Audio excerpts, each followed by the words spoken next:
Balita berusia 2 tahun di Aceh meninggal dunia setelah divonis mengalami gagal ginjal akut. Sementara di Bali, Dinas Kesehatan mencatat jumlah kasus gagal ginjal akut semakin bertambah.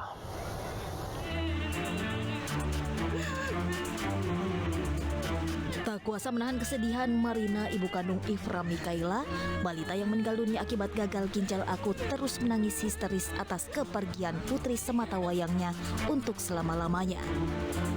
Sebelum divonis gagal ginjal akut, Ifra Mikaela mengalami batuk dan diare, sehingga sang ibu memberikan obat sirup yang dibeli di sebuah apotek di Kabupaten Nagan Raya, Aceh.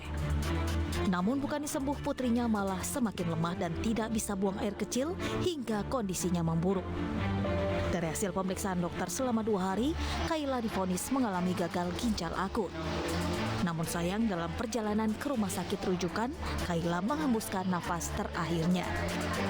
Sementara itu, Dinas Kesehatan Provinsi Bali mencatat penambahan kasus meninggal akibat gagal ginjal akut.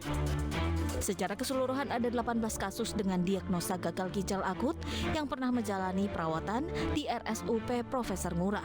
12 diantaranya meninggal, 5 pasien dinyatakan sembuh dan 1 masih menjalani perawatan. Menteri Kesehatan Budi Gunadi Sadikin menyatakan bahwa penghentian obat sirup yang disinyalir menjadi penyebab gagal ginjal akut pada anak sudah tepat dan membuat penurunan angka pasien sekitar 95%.